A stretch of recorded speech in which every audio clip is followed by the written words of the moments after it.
Salutare, prieteni, ne regăsim din nou, de data asta la Melbourne, în Australia. O să vă întrebați cum dracu găsesc eu locurile astea așa. Nici eu nu pot să-mi explic cum le găsesc. Am dat de ele așa din întâmplare.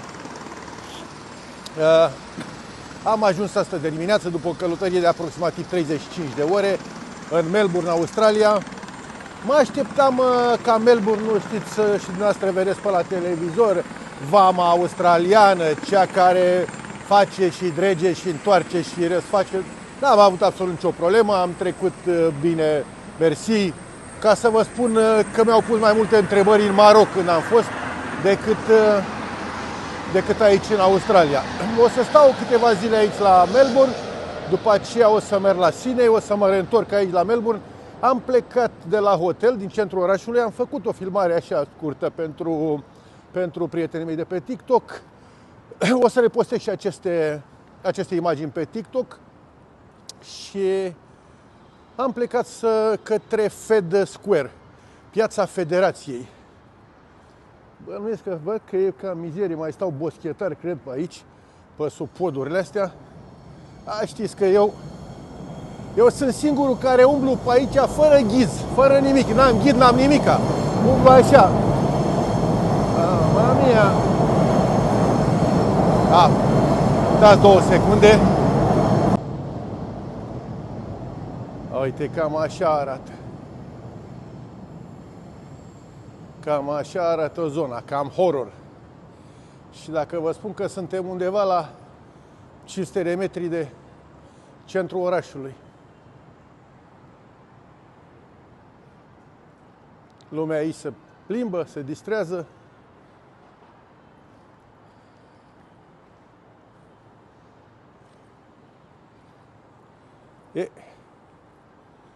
Avem de-a face și cu ghetourile din Melbourne. Și graffiti. Mama mia, ce candește! Îți mută, îți vergi mațele aici. La candeală, ce că poate să candească. A pișat, a căcat.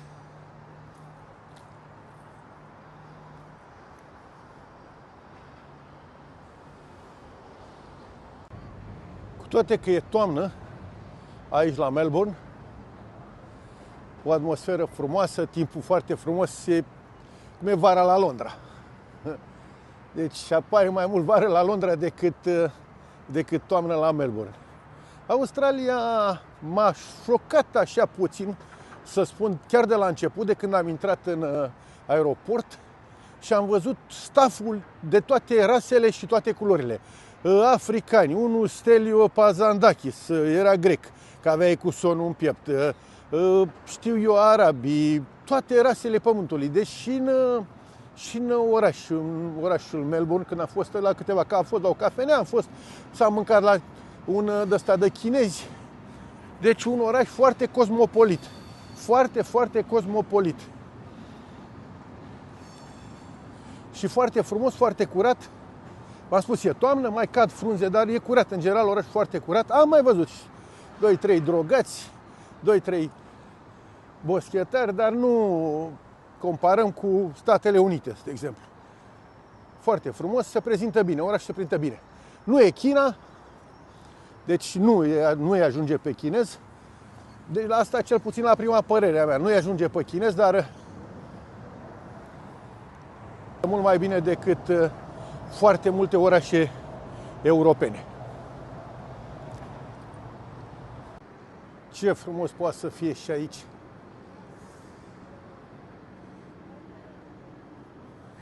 Vă spuneam despre orașul Melbourne. Până în 1927 a fost capitala Australiei, când Australia a devenit un stat federal. Am impresia că 1927, sper să nu mă înșel. Capitala actuală nu e nici Sydney, nici Melbourne, este Canberra. Și orașul Melbourne are undeva la 5 milioane jumătate, 6 milioane de locuitori. Un oraș foarte cochet, foarte curat, v-am spus. Vedeți și noastră cât e de frumos.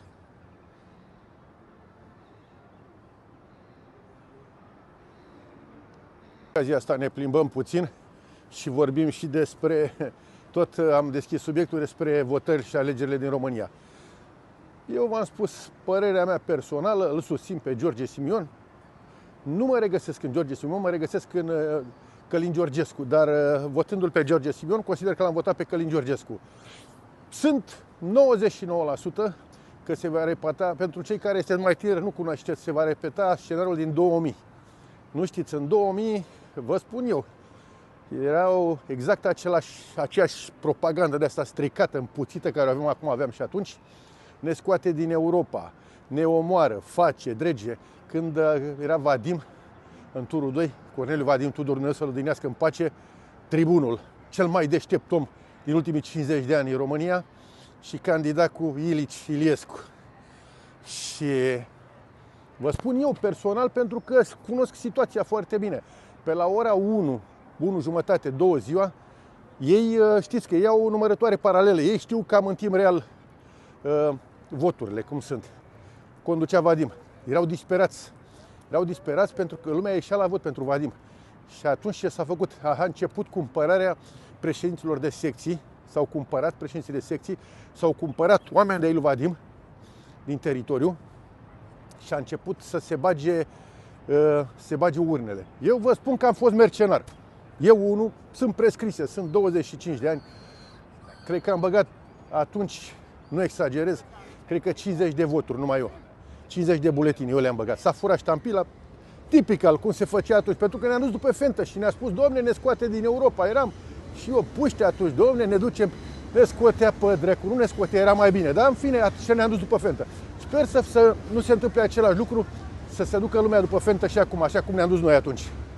Și v-am spus, l-au furat pe Vadim, l-au rupt în două atunci, l-au rupt.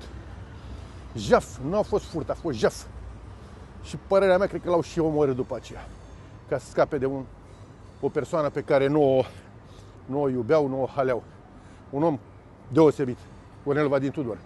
Chiar, nu știu, așa pentru urmăritorii mei, căutați așa pe YouTube, Adrian Manu, erou de la Londra. Să vedeți, am avut o chestie, a fost cândva, nu vreau să mă aduc acum aminte despre asta, și Corneliu Vadim Tudor era Crin Antonescu la o emisiune atunci. Eu am fost invitat prin telefon, prin Skype, nu mai țin minte cum era atunci, și era Corneliu Vadim Tudor, era moderată de Gabriela Firea, era moderată emisiunea, deci era Corneliu Vadim Tudor, era Crin Antonescu, acolo mi se pare că era și Victor Ponta.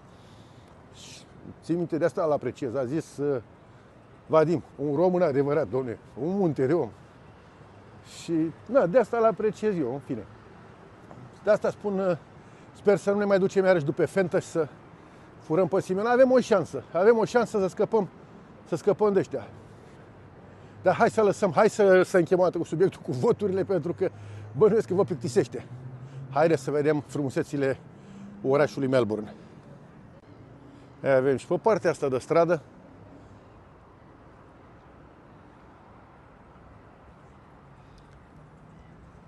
chiar îmi place orașul ăsta.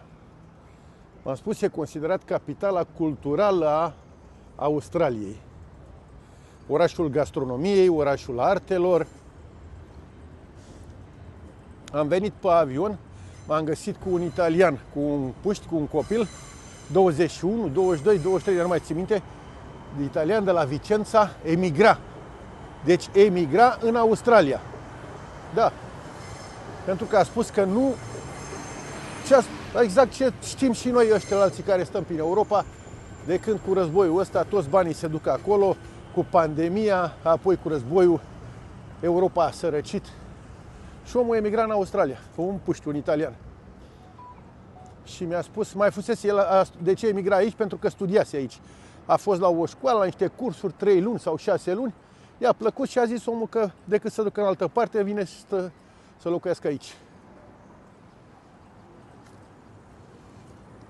Să iau și eu pe aici să vedem. Că nu moare nimeni. Că merg și eu pe malul apei.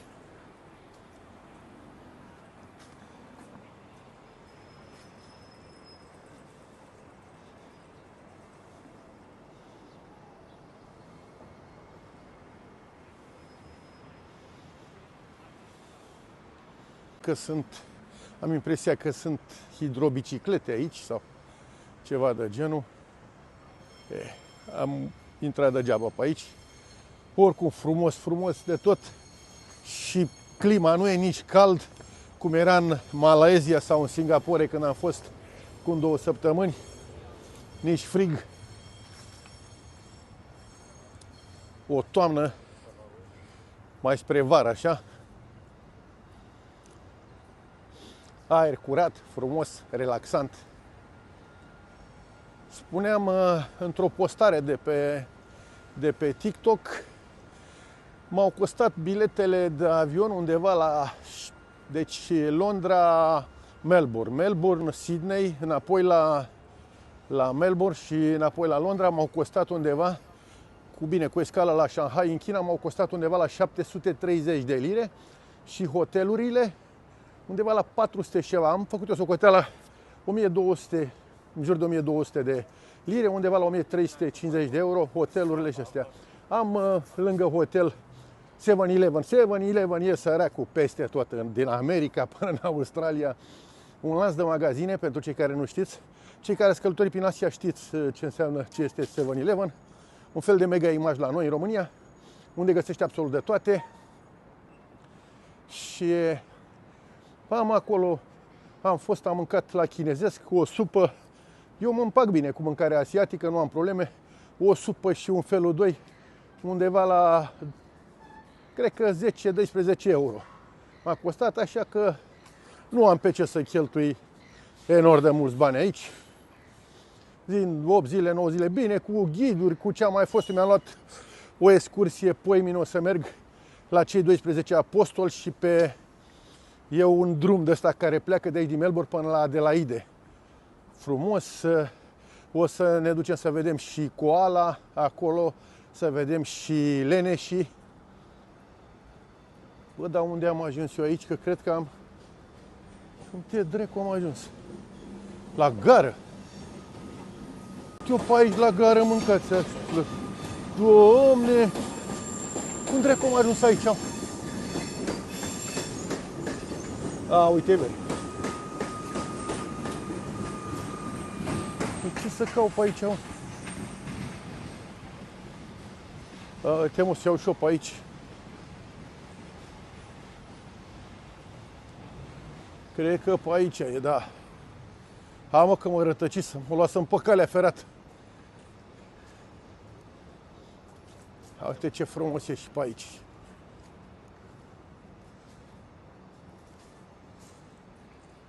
V-am spus că Australia a fost la origini o colonie penitenciară.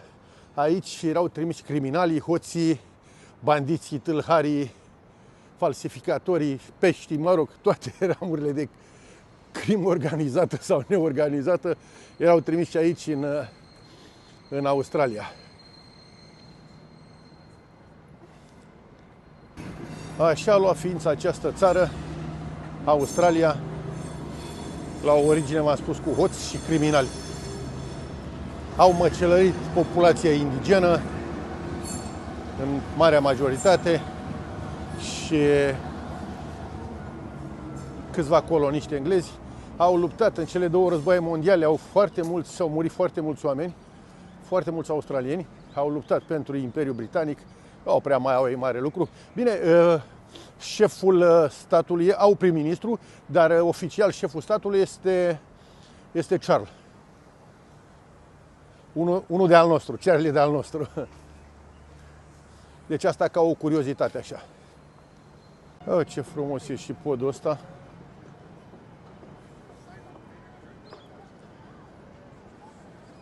Vedeți că se poate călători, se poate vedea lumea și pe bani mai puțin.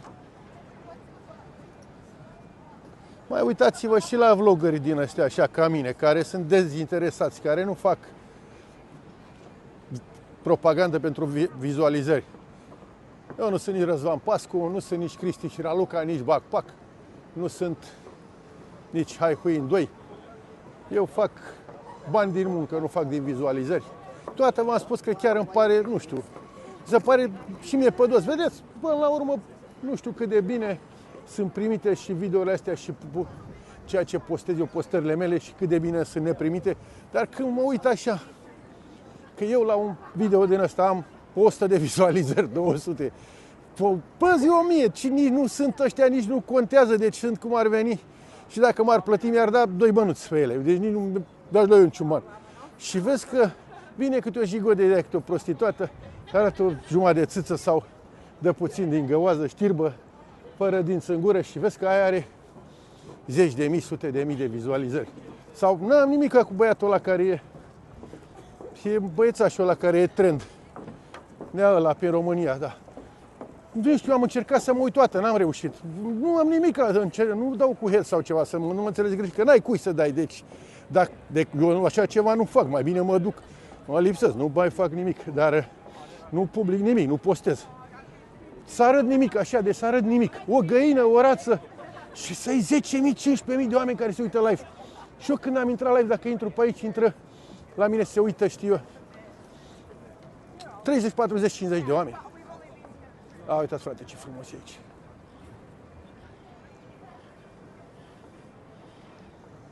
Da, la mine se uită 30, 40, 50 de oameni. Nu știu, poate că nu sunt, v-am mai spus și în alte postări, v-am spus, iarăși încep cu prea formal așa. Nu prea nu sunt eu chiar atât de fotogenic, poate nu știu să prezint atât de bine, poate n-am dicția și vocabularul necesar. Ei nu știu ce să zic. De asta de multe ori mă face să nu mai... Păi ce trebuia mie să stau cu telefonul în mână acum pe aici, să bântui de nebun, să uită lumea după mine ca la nebun. Că sunt nebun, că vorbesc singur, să știu, cu camera în mână pe aici. Puteam frumos să stau, frumos să mă plimb pe aici, să beau și o cafea.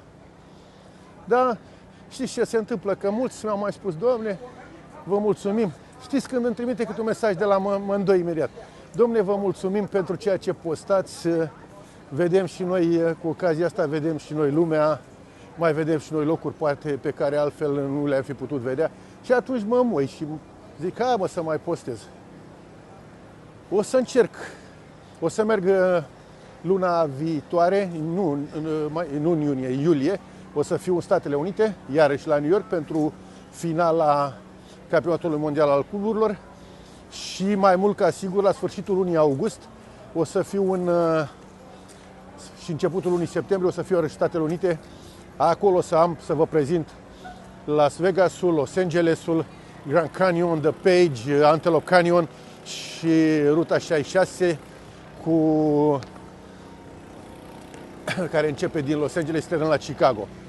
Și iarăși cred că o să fie ceva frumos, sper că o să vă placă. Astea sunt ultimele, vă și spun, dacă nu, cât de cât să am și eu acolo cât vizualizări și asta nici că o să mai, după asta nici că o să mai postez, pentru că deja mi s-a urât. V-am spus, bani, nu am cum să fac niciodată bani să fac așa ceva, nu știu cum fac alții. Bine, prestează, ați văzut, ei fac, au sponsor, dacă când îi cheamă la datorie, oamenii prestează. Eu n-aș putea să fac așa ceva, să prestez în halul ăsta.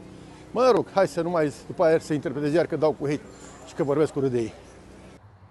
Mamă, ce șmecherie pe aici. Ce vegetație, bă, băiatule. Frumos. Pe cuvânt de onoare de noi, e chiar frumos. Am avut anul ăsta numai așa. Deci numai locații din ăștia. Ba Singapore, ba Kuala Lumpur. Acum aici în Melbourne, unde chiar îmi place.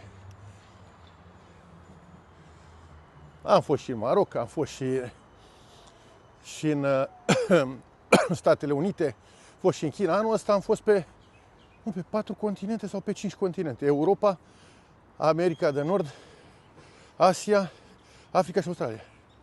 5 continente. Numai anul ăsta. A, uitați ce frumos poate să fie.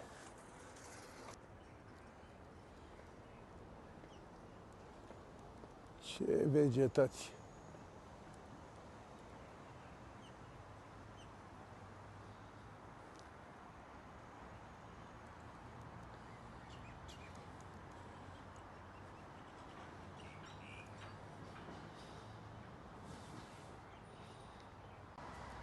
A, uite, frate, pomenești de șmecherie. Deci nu știu cum să vă fac să înțelegeți ce vibe poate să-ți dea locul ăsta.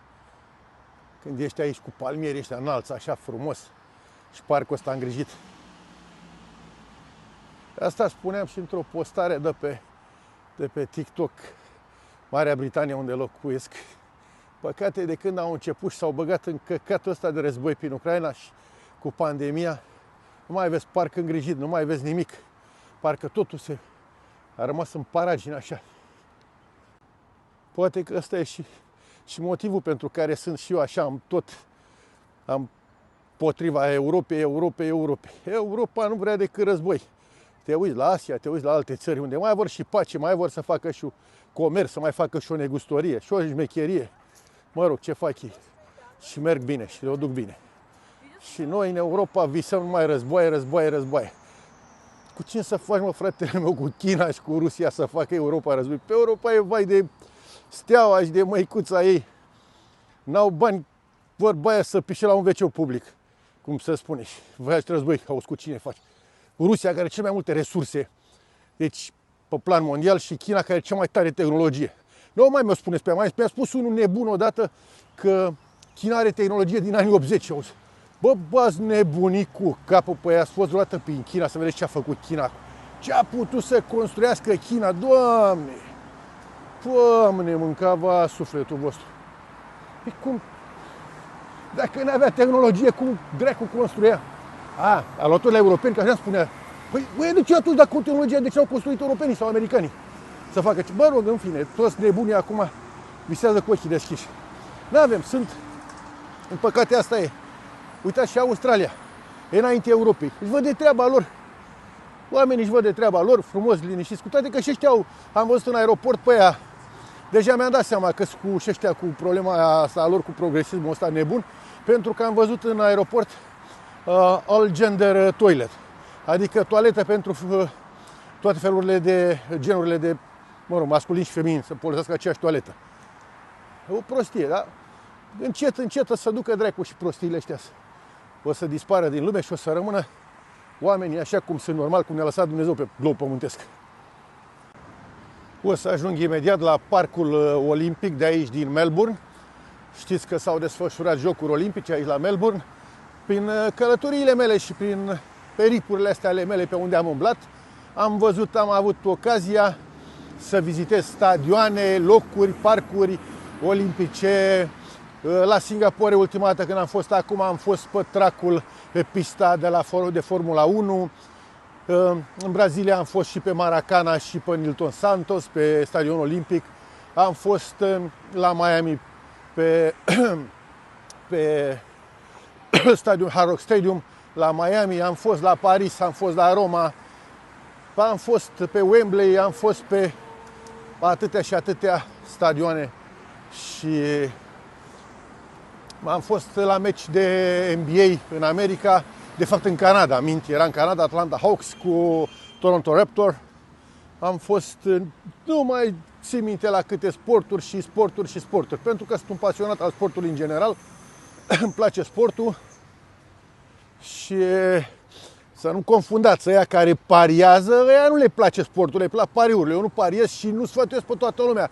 Chiar o să am un vlog pe tema asta, de mult vreau să-l fac, vicii, și o să spun acolo mai mult. Oricum, feriți-vă, creadă dracu, de pariuri și de...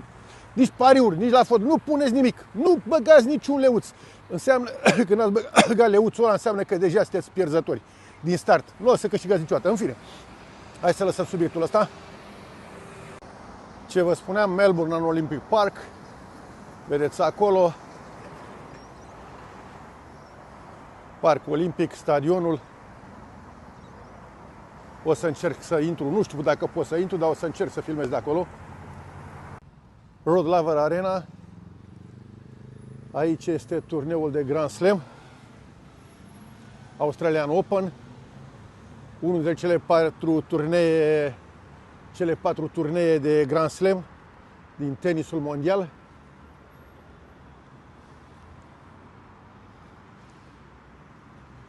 John Cain Arena.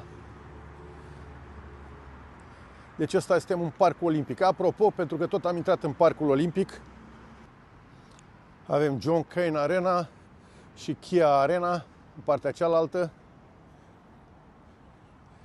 Toate sunt arene de tenis. V-am spus, aici are loc Australian Open. Și pentru că toți suntem într-un loc care trăiește sportul, eu un pasionat al sporturilor, am spus că nu mai deschid subiectul ăsta astăzi, dar hai să-l deschid iarăși. Normal că votez pe un om care susține sportul, căruia îi place sportul. Domnul George Simion. George Simion a făcut parte din peluză. Chiar am avut un schimb de replici cu cineva, nu pot să-l numesc pe omul ăla, nu vreau să-l jignesc, dar în fine. Și am spus că de băieții nu era vorba de George Simion, era vorba de băieții din peluze, în general cei de la UTS, Unii Sub Tricolor și Onore Patria. Și am spus că băieții bravo lor, tot jos pălăria, băieții merită. Am spus că în peluză nu sunt numai huligani, sunt doctori, profesori, avocați, sunt oameni de bine, oameni care lipsesc de la serviciu, care merg mii de kilometri pe banii lor pentru a vedea, știu eu, naționala, își cumpără bilete cu banii lor, plătesc bilete, lipsesc de la muncă. Vă dați seama, în loc să stea cu familiile, merg și însoțesc echipa națională sau, mă rog, echipele de club. Deci, și am spus despre băieții din peluze, în general, că sunt cei mai loiali. Deci, ăia astăzi merg pe Bernabeu sau pe San Siro și mâine o să-ți meargă, știu eu, la Divizia D, în caz că echipa ta se va întâmpla să păzi ceva. Cum au fost cei de la Steaua Armatei, cum au fost cei de la Craiova, cei de la Timișoara, cum au fost cei de la Rapid. Și spune ăla mie că sămânțari și faianțari. Bă, băiatule, în fine, na. Omul, dacă nu înțelege fenomenul ăsta, el așa vede, o vede pe a lui. Sămânțari și faianțari. Dar n-ai cu cine să te... Că de asta am spus că eu nu vreau să intru în polemici cu toți dobitocii. Nu mă ajung nicăierea. De asta eu nu încerc să influențez pe nimeni, pe cine să voteze. Fiecare om votează ceea ce crede, ce îl îndeamnă conștiința lui. Eu vorbesc cu publicul meu, înțelegeți? Cei care mă apreciază pe mine și cei care scriu acolo. Eu spun ceea ce simt eu, am voie. Dacă cineva nu e de aceeași părere cu mine, nici o problemă. Omul poate să meargă să voteze pe cine vrea el. Poate să-mi spună, dar, bă, băiatule, uite, știi că ăla nu prea e așa sau așa. Dar nu spune, nu mă face prost, cum am început să facă și Pac Cristi și Raluca. V-am spus și de ăla, ziaristul Daniel Șendre. Era cel mai mare apărător al lui, Adrian Muie Mititelu. Mamă, vă dați seama, Adrian Muie Mititelu. Cel mai fan înfocat de mic copil e fan Simionel. Ăla a distrus o echipă, o emblemă a fotbalului românesc. Iar îmi vine draci acum. Hai să termin cu subiectul și cu Adrian Muie Mititelu. Că ce-l cheamă? Dacă toată lumea strigă așa, Adrian Muie Mititelu, nu? Hai să vă arăt încă o dată. Arena, Rollaver Arena. Și să încerc să merg la Fed Square.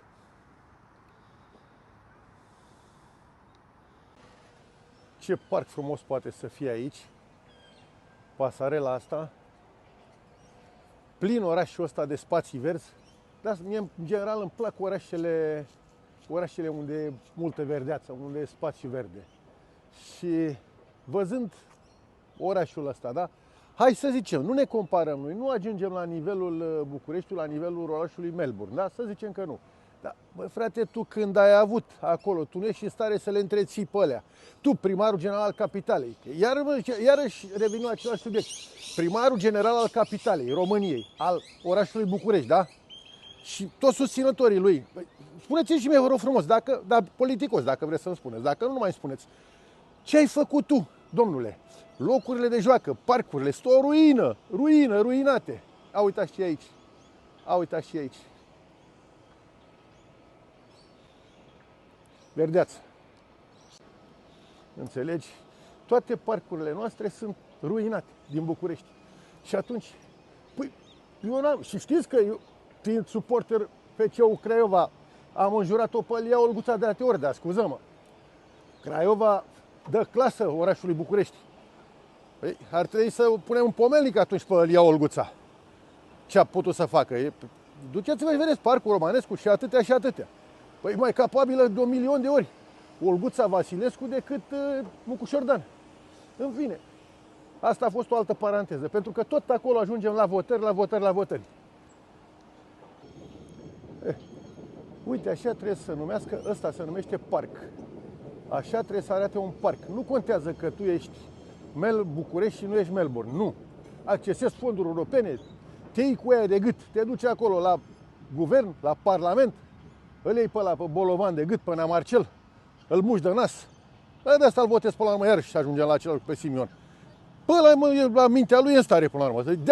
Dealul Macron, două capace la ureche, taci mă pizda mă, măcar cu atâta lucru să ne alegem și noi. A, uitați, doamne, ce frumos poate să fie. Ce frumos poate să vadă orașul Melbourne. Ia.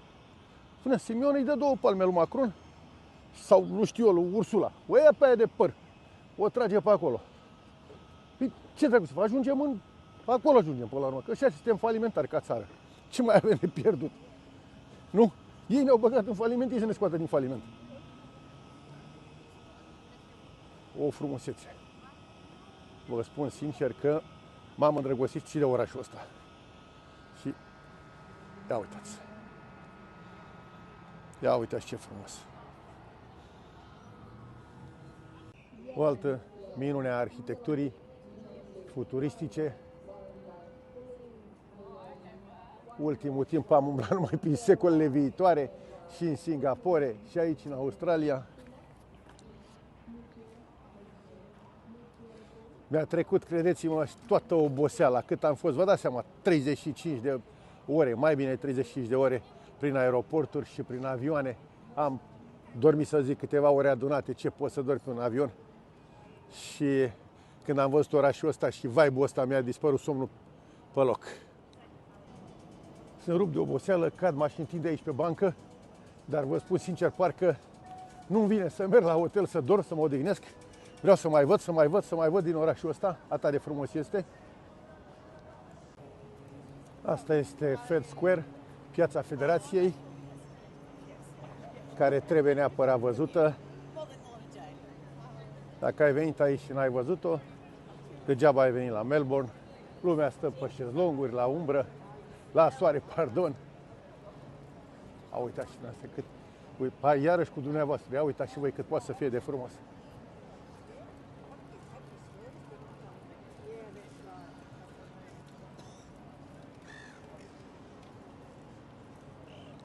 În față este gara orașului Melbourne.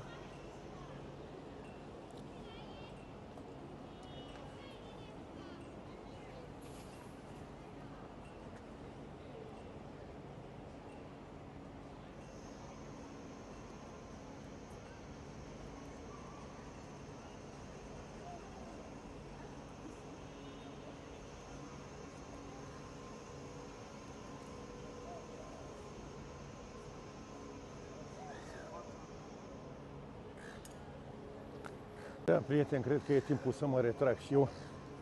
Atât pentru astăzi. O să urmeze în continuare locuri minunate pentru oameni minunați. Cum bine știți, deviza canalului meu de YouTube. Vă rog frumos să lăsați video pentru cei care urmăriți. Faceți-mi mie puțină publicitate, vorbiți și cu alții, recomandați-mă, repostați videourile mele. M-ați ajutat enorm de mult, v-am spus. Nu trebuie neapărat să fac bani, dar să văd și eu că se mișcă canalul ăsta, că bani n-am cum să fac niciodată din YouTube. Dar să văd și eu canalul ăsta, că așa pentru câteva sute de vizualizări nici nu se merită să-l mai țin. Haideți, vă iubesc pe toți, rămâneți cu bine și călători pe 7 continente, așa cum v-a obișnuit, vă va ține la curent și vă arăta cele mai frumoase locuri. V-am pupat!